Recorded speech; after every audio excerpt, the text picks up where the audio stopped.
Major Daeho Kim's hands shook as he watched the city of Seoul burn through his binoculars. From his hidden bunker in the hills, he had a clear view of the destruction below. The alien ships hung in the sky like dark metal clouds. They had appeared 7 days ago, and in less than a week, Earth's defenses had crumbled. "Sir, we've lost contact with the Eastern Command," said Sergeant Han, his voice tight with fear. "The American forces are down too. All major cities worldwide are under attack." Daeho lowered the binoculars. His throat felt dry. "And the president?" "Dead, sir." The Blue House was hit first. Outside, the air raid sirens finally stopped. The silence that followed was worse. "What about the evacuation?" Daeho asked. His wife Jin-ah and their daughter Sunmei were supposed to be on one of the buses leaving the city. He had not heard from them since yesterday. "The last buses left 2 hours ago," Han said, "but many routes were blocked." The bunker shook as another explosion hit nearby. Dust fell from the ceiling. Through the small window, Daeho saw strange pods falling from the alien ships. When they hit the ground, they opened and released tall, thin figures. The aliens moved quickly, setting up machines at key points around the city. "They're not just destroying," Daeho said. "They're taking over."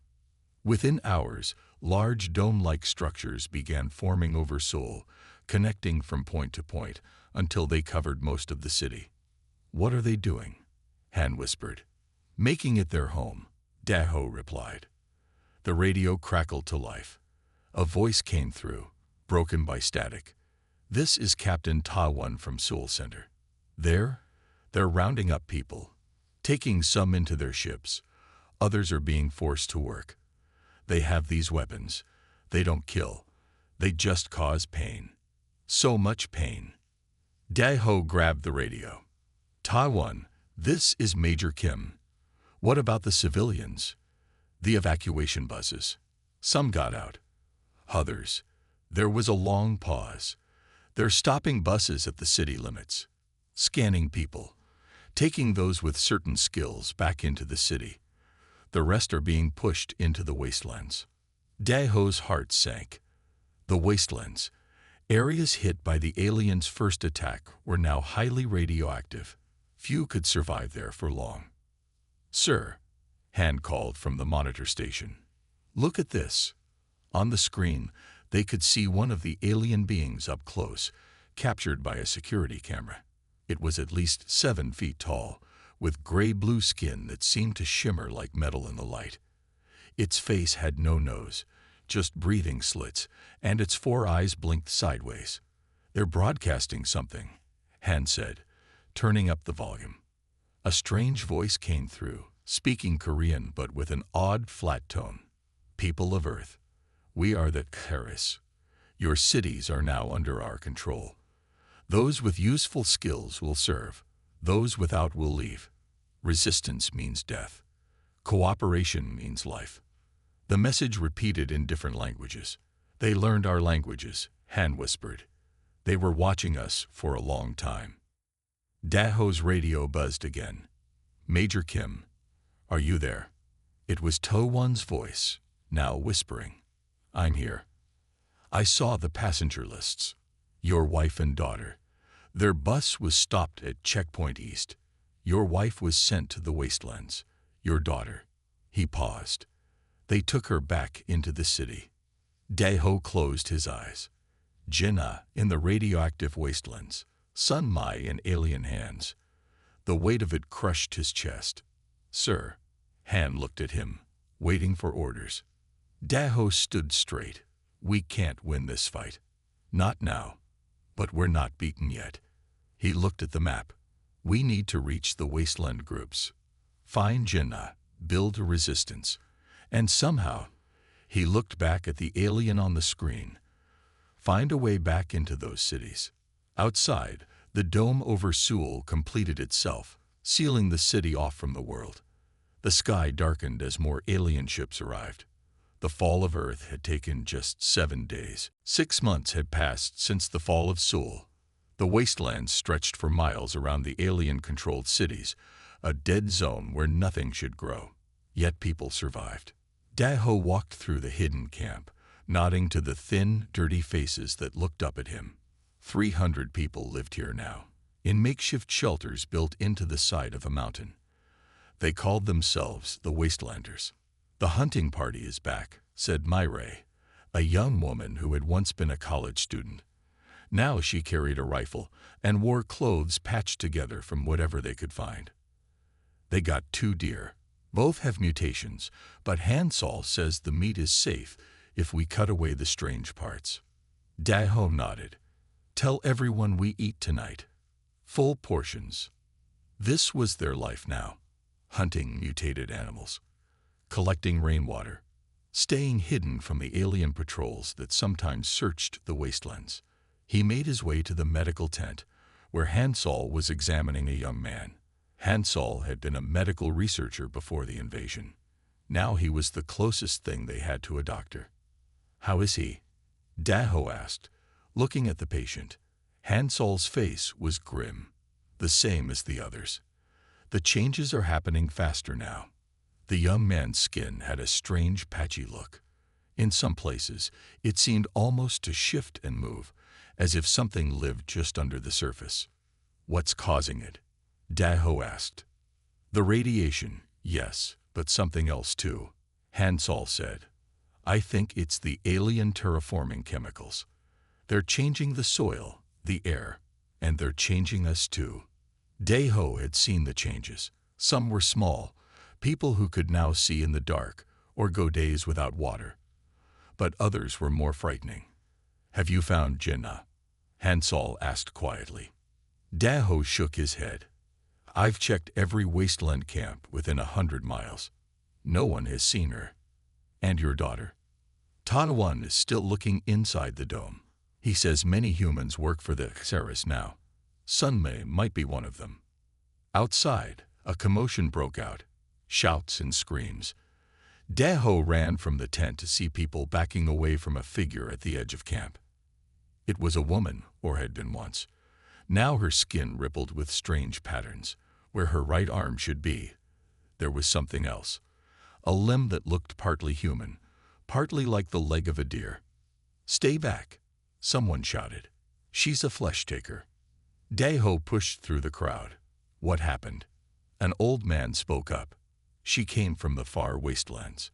We've heard stories. Some people, they change more than others. They can take the flesh of animals, even people, and make it part of themselves." The woman looked at them with scared eyes. "Please," she whispered. "I was hungry. The deer was already dead. I didn't mean to absorb it. Kill it." Someone shouted. "The flesh takers are monsters." "No," Hansol stepped forward. "She's still human. This is just another mutation, like the others." Daho raised his hand for silence. "Take her to the isolation tent. Hansol, see what you can learn from her." As they led the woman away, Myre came to Daho's side. "There are more like her out there. People say the deeper wastes are full of flesh takers. They live alone because normal people fear them." That night, Daho couldn't sleep. He stood at the edge of the camp, looking toward the glow of Sul under its alien dome.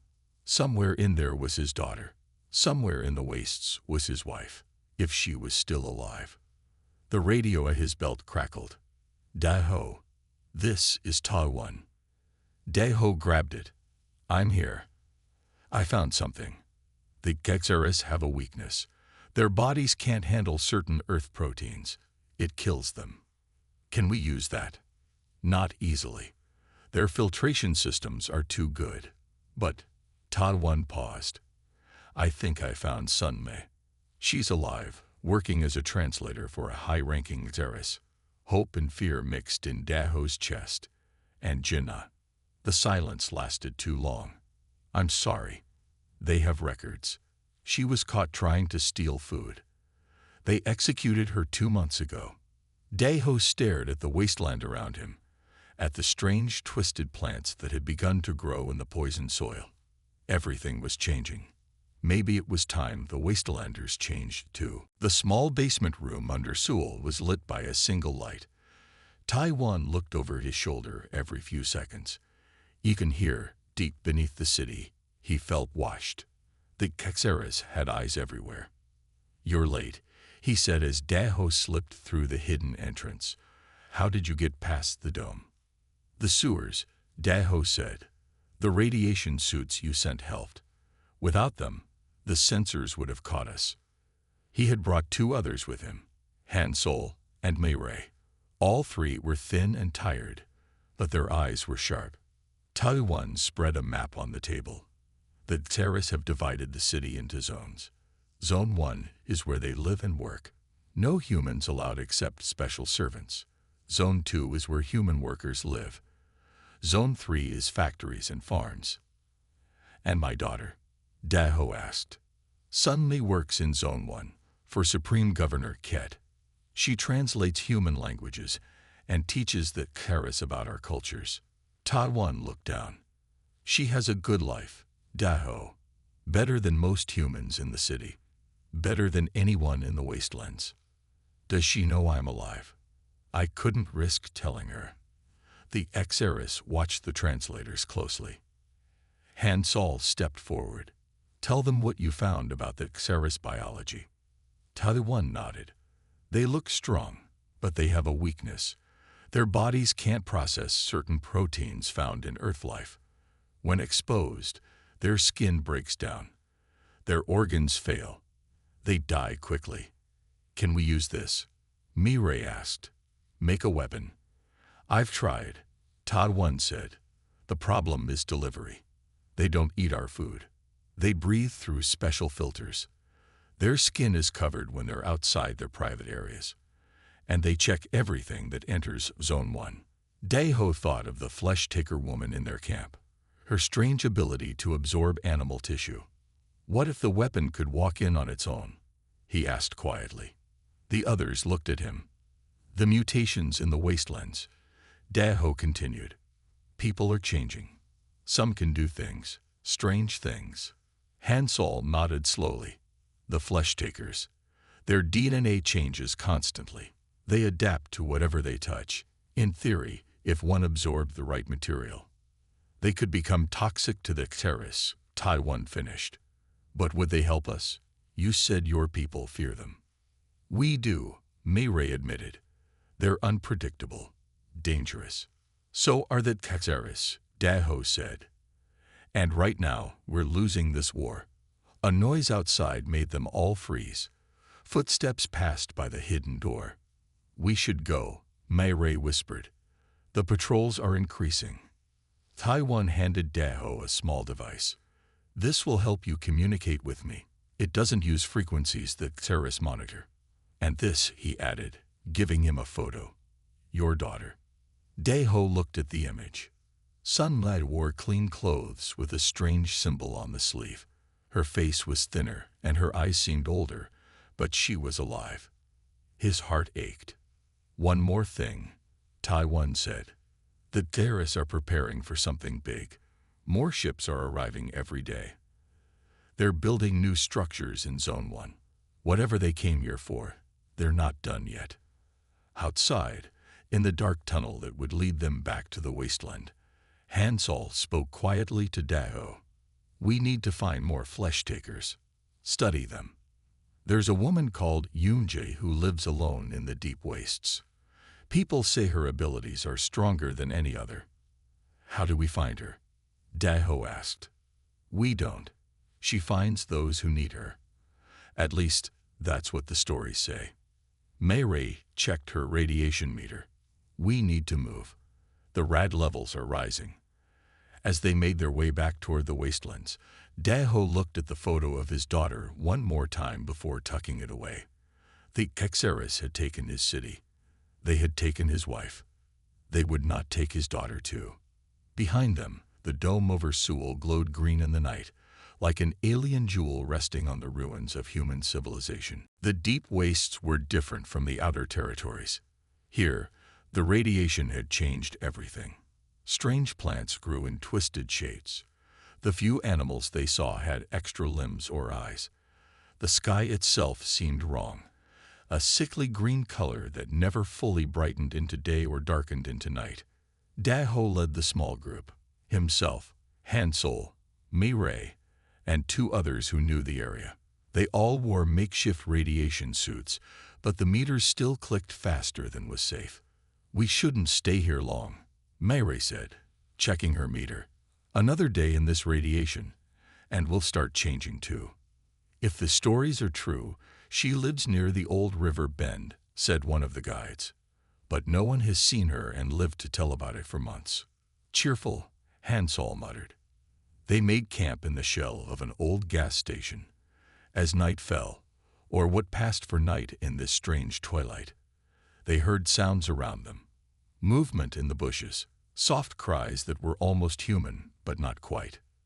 "The deep wastes have more flesh-takers than we thought," Hansol said quietly. "They're drawn to the highest radiation zones. It speeds up their changes." Daho took first watch. He sat with his back against a wall, gun ready. His thoughts went to Sun Mai, working for the aliens who had killed her mother. Did she know what had happened to Jinnah? Did she hate him for not protecting them? A sound pulled him from his thoughts, a scraping like nails on concrete, coming from outside. He raised his gun and woke Myra with a touch. She was instantly alert, her own weapon ready. The sound came again, closer now. Then a voice, a woman's voice, but with a strange echo to it. "I know why you're here." Daho and Mireille exchanged glances. The others were awake now too. "We're looking for someone," Daho called out. "A woman named Yunji." Silence. Then, "Why?" "We need help." Against the terrace, a figure stepped into view at the doorway. In the green half-light, they could see it was a woman, or had been once. Her skin shifted slightly, like water flowing beneath a thin cloth. Her right arm was longer than her left, ending in fingers that were too thin, too long. Her eyes reflected light like an animal's. "I am Yunji," she said, "and I don't help humans anymore. They fear me, hunt me, call me monster." Hansol stood slowly. "We don't want to hurt you. We want to understand you." Yunji laughed, a sound that didn't seem to come from her throat alone. "Understand this. I was once like you, a normal woman. I worked in a lab. When the aliens came, I was exposed to their chemicals and the radiation. Now I am this." She held up her strange hand. "Can you control it?" Daho asked. "Your abilities. Sometimes it happens when I touch living things. I take from them. Their flesh becomes mine. Their strengths become mine." Her eyes narrowed. "Their weaknesses too." A sound came from outside, a low growl. Yunji turned quickly. "We're not alone." Something large crashed through the wall. It had once been a bear, but radiation had changed it. It had too many limbs, skin that hung in patches, teeth that grew outside its mouth. Mireille fired at it, but the bullets seemed to do nothing. The monster roared and charged. Yunji moved faster than seemed possible. She threw herself at the creature, her hands sinking into its flesh. Where she touched it, the monster's skin seemed to melt, flowing up her arms. It screamed, a terrible, human-like sound. Daho and the others could only watch in horror and fascination as Yunji's body changed. Her arms grew thicker, covered in the bear thing's fur. Her jaw extended slightly. When she turned to look at them, her eyes had changed color. The monster lay dead, parts of it seeming to have simply vanished. "Now you see," Yunji said, her voice deeper than before. "This is why your kind fears mine." Hansol stepped forward, his scientific curiosity overcoming his fear. "Amazing. You absorbed its traits. And this," Daho said quietly, "is exactly why we need you." Back at the main wasteland camp, people kept their distance from Yunji. They whispered when she walked by. Some made signs to protect against evil. Only Hansol, Daho, and Mireille would talk to her directly. In a quiet corner of the medical tent, Han Sol examined samples of Yunji's skin under a makeshift microscope. "It's incredible," he said. "Your cells can change their structure within minutes of contact with another organism. They copy what they touch and then improve on it."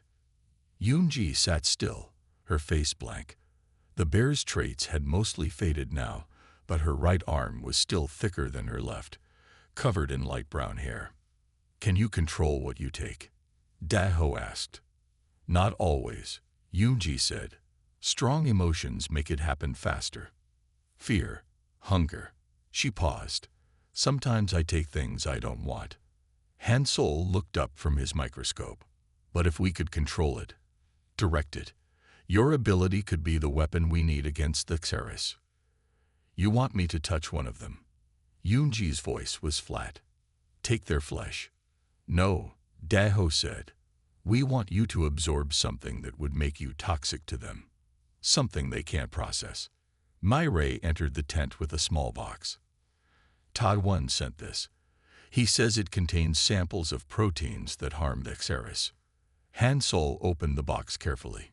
Inside were several sealed tubes with different colored powders. "These are extracted from earth plants and animals," he explained. "If Yunji can absorb these and stabilize them in her system, I could kill the aliens with a touch," Yunji finished. "That's the hope," Daho said. "But we need to test it first, and we need to get you into Seoul." Over the next few days, Han Sol worked with Yunji. He helped her practice controlling her abilities, starting with small animals and plants. She learned to take only specific traits, to hold changes longer, to shift back to her normal form faster. "Why are you helping us?" Daho asked her one evening. "Your kind stay away from humans." Yunji looked at her hands. "Before the invasion, I was a lab assistant. I studied biology. I had friends, family." Her voice grew quiet. "The terrorist bombing released chemicals that mixed with the radiation. That's what made me this way. They took my humanity. I want to make them pay." The radio crackled. Taiwan's voice came through, breaking with static. "Daho, I have a way to get you inside. The terrorists are bringing in new human workers next week. I can add you to the list." "How many?" Daho asked. "4, at most. Any more would raise suspicion." Daho looked at Yunji, Han Sol, and Mirai. "That's all we need." The night before they left, Mirai found Daho sitting alone by the edge of camp. "Are you sure about this?" she asked. "Trusting a flesh taker?" "No," Daho admitted. "But I'm sure about wanting to see my daughter again, about wanting to free our cities." Mirai nodded. Han Sol says he's done all he can. Yunji has absorbed the proteins. She just needs to get close enough to the Xeris and control her abilities under stress, Daho added.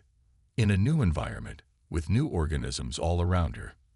It's a lot to ask. It's our only chance." The next morning, they set out for Seoul. Their fake worker papers identified them as cleaners assigned to Zone 2. Taiwan had provided them with proper clothes and badges, and instructions on how to behave. As they approached the dome that covered the city, Daho felt a mix of fear and hope. Somewhere inside was his daughter, and perhaps, if their plan worked, the beginning of Earth's freedom. "Remember," he told the others as they joined the line of workers entering the dome. "Once we're inside, there's no turning back."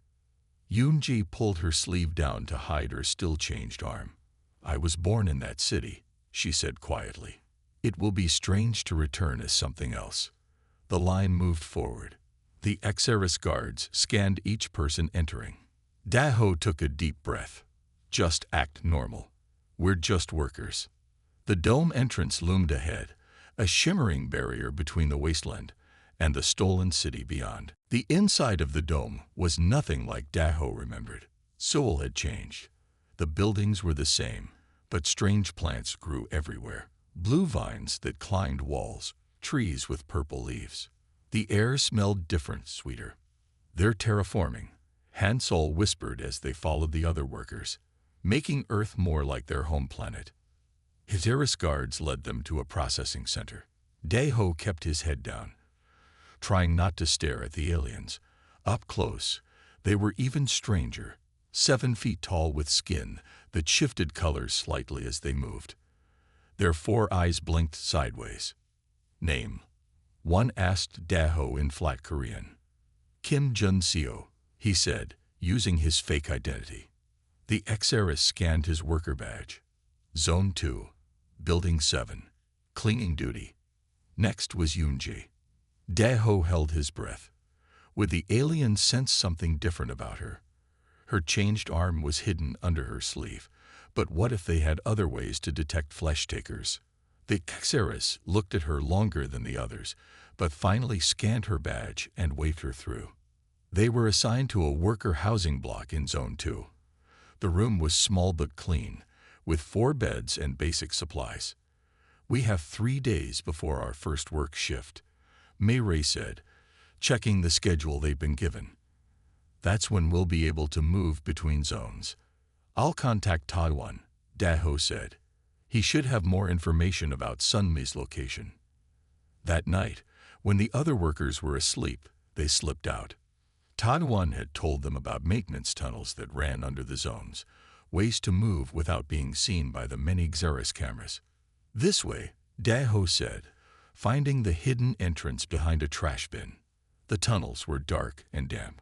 Strange glowing fungi grew on the walls, casting enough light to see by. The Xeris don't come down here, Taiwan had told them. They don't like the dark or small spaces. They reached a junction where Taiwan was waiting. He looked thinner than before, his eyes nervous. You made it, he said. Good. I was worried they might have changed the entry procedures. What's happening up there? Daeho asked. What are they doing to our city? Come see. Taiwan led them up a ladder to a grate. Through it, they could see into Zone 1, the Xeris area. It was beautiful and terrible at once. The buildings glowed with strange lights. Xeris moved about in their strange, gliding walk. But what caught Daeho's attention was the giant structure in the center, a tower that hadn't been there before. What is that? He asked. They call it the Genesis Chamber, Taiwan said. They're bringing humans there, mostly young ones, taking samples. DNA samples, Hansol guessed. But why? I don't know for sure, Taiwan admitted. But I've heard things. That Xeris are dying. Some disease is killing them. They came to Earth looking for a cure. Yoonji had been quiet, but now she made a strange sound. When they turned to look at her, they saw her skin was changing, taking on a blue tint where it touched the wall. The fungi, Hansol realized. She's absorbing it. Yoonji pulled away from the wall, but it was too late. Her skin glowed faintly blue, like the fungi. I can't control it, she whispered. There's too much new life here. My body wants to take it all. We need to get her back to our room, Mary said, before someone sees her. Wait, Taiwan said. I have news about Sunmei. He looked at Daeho. She'll be at the main communication hub tomorrow. She translates for Supreme Governor Ket when he speaks to the human workers. Can I see her? Daeho asked. It's dangerous, Taiwan warned, but possible. As they made their way back to Zone 2, Daeho noticed Yoonji was struggling.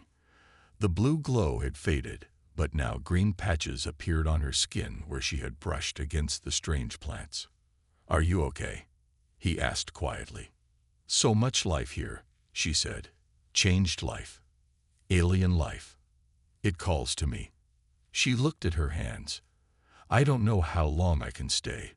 Me. Back in their room, they made plans for the next day. But Daeho couldn't sleep. Tomorrow he might see his daughter. And Yoonji's control was slipping. Their weapon against the Xeris might be losing herself before they could use her. The communication hub was a large building in the center of Zone 2. Workers gathered there each day to receive orders from the Xeris leaders. Daeho and the others blended in with the crowd, wearing their worker uniforms. Remember, don't stare at the Xeris, Mayray whispered. Keep your eyes down. Act afraid. It wasn't hard to do. The aliens stood on a raised platform, their height making them tower over the humans even more. Guards with strange weapons stood at all exits. "Where's Yunji?" Hansol asked suddenly. Daho looked around. She had been with them moments ago, but now she was gone. "We need to find her," he said. "If she loses control here." A hush fell over the crowd as a new Xeris entered. This one was different, taller than the others, with skin that shifted between blue and purple. 4 guards followed it. "Supreme Governor Ket," Mayray whispered. And beside the alien leader was a human woman in clean clothes. Her hair was cut short, and she wore the symbol of a translator on her sleeve. Sunme. Daho's heart seemed to stop. His daughter was only a few meters away. She looked older, thinner, but she was alive. Ket began to speak in the strange, clicking language of the Xeris. Sunmai listened carefully, then translated into Korean. "Supreme Governor Ket welcomes new workers to Zone 2, she announced, her voice clear and confident. "You serve an important purpose in the new world we are building. The Xeris bring progress, health, and a future for selected humans." As she spoke, Daho moved slowly through the crowd, getting closer. He knew it was dangerous, but he had to reach her, had to let her know he was alive. "Those who serve well may be chosen for special programs," Sunmei continued. "The Genesis Project offers a chance for humans to transcend their limitations." Daho was close enough now to see her face clearly. There was something different about her eyes. They seemed colder, more distant than he remembered. The Supreme Governor said something else, and Sunmei nodded. "Work assignments will be distributed after this meeting.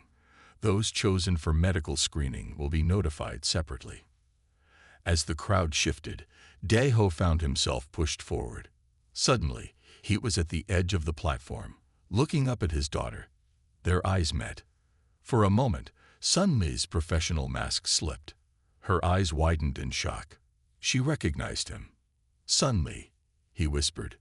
She gave a tiny shake of her head, a warning to stay silent.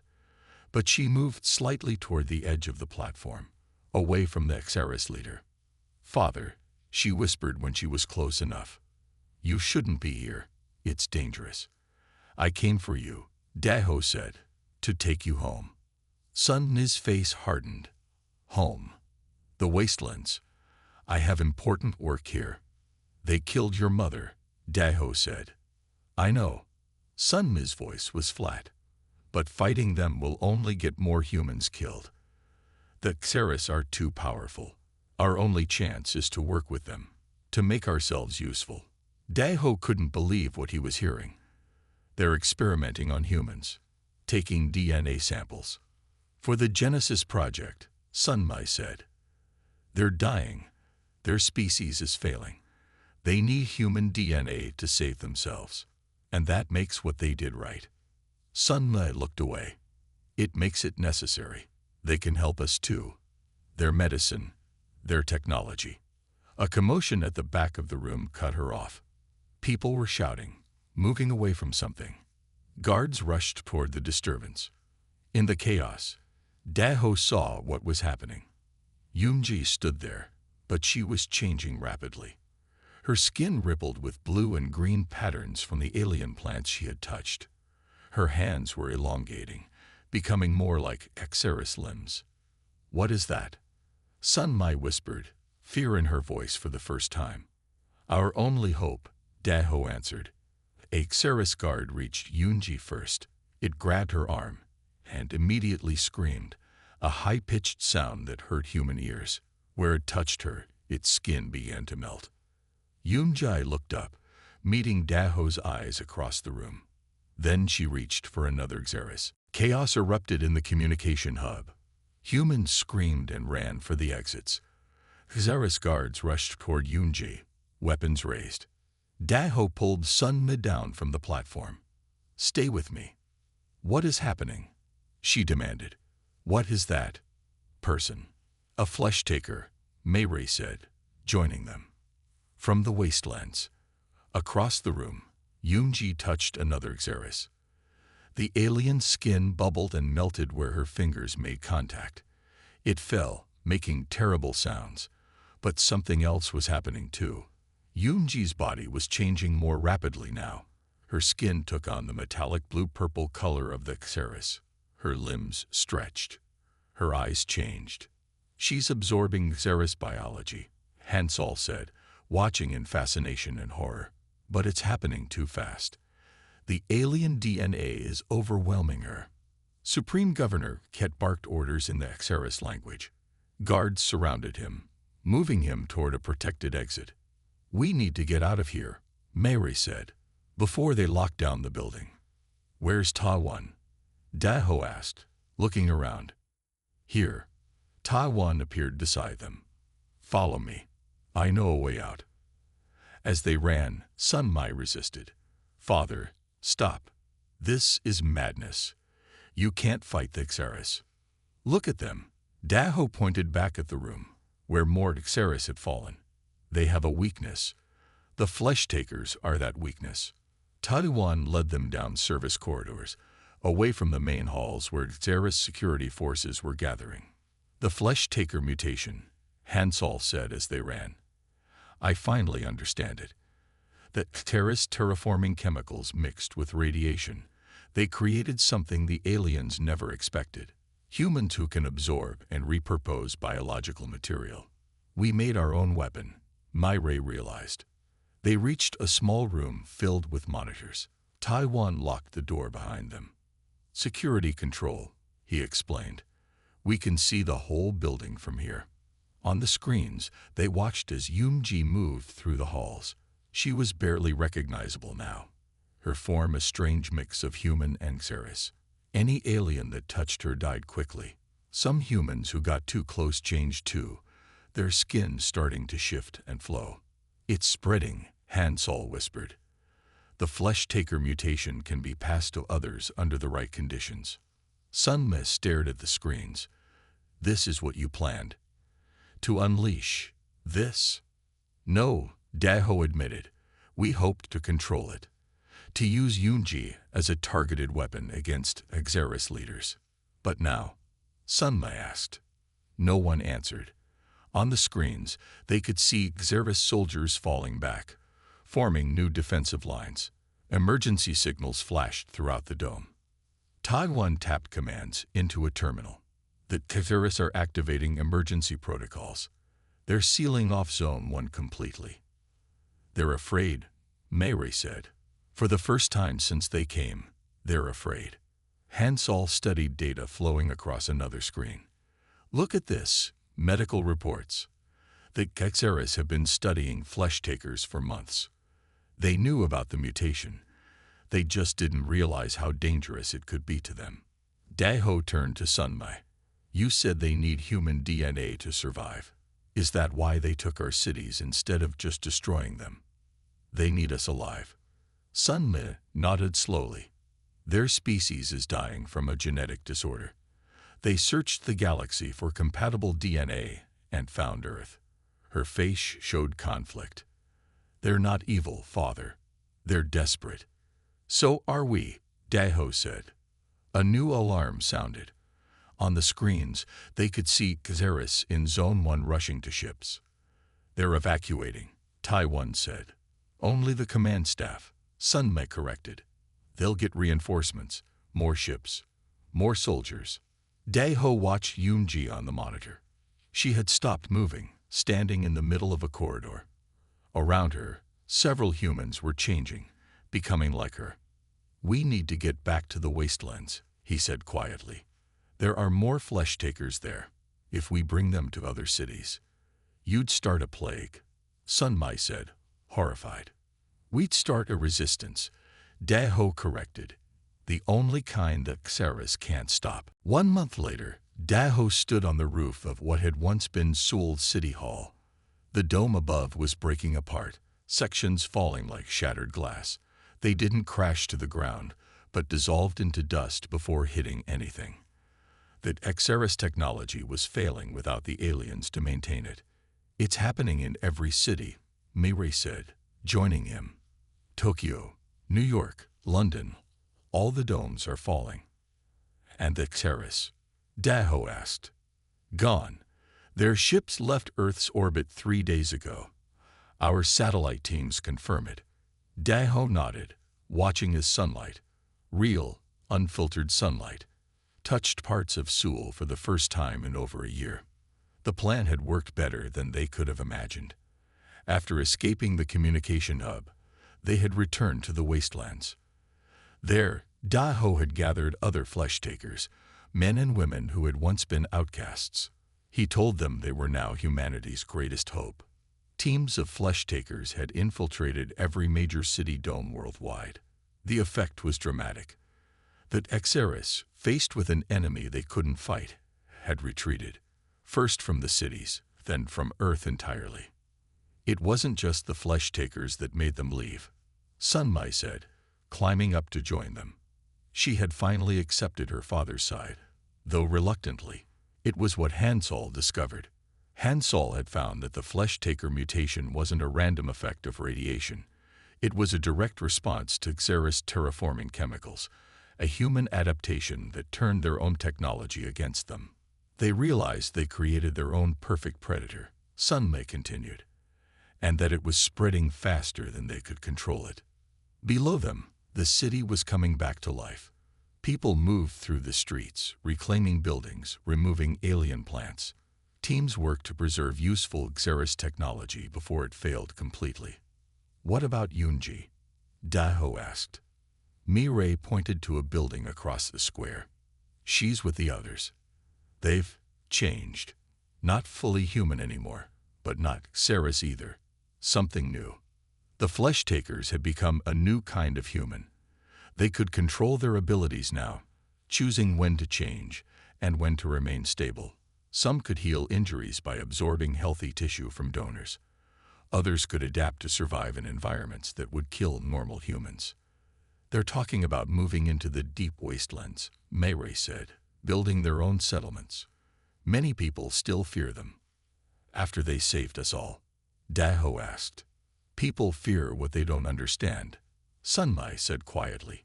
I did too. Taiwan joined them, carrying a tablet with the latest reports. The Xeris left something behind. Data files. Their history, their science. They knew they were dying long before they found Earth. Do you think they'll come back? Mireille asked. I don't know, Daho said. But if they do, we'll be ready. That evening, Daho visited the building where Yunji and the other flesh-takers had gathered. They looked different now, still human in basic shape, but with skin that shifted colors, eyes that glowed slightly in the dark. Yunji stood when she saw him. Have you come to ask us to leave? No, Daho said. I came to thank you, and to ask you to stay. Help us rebuild.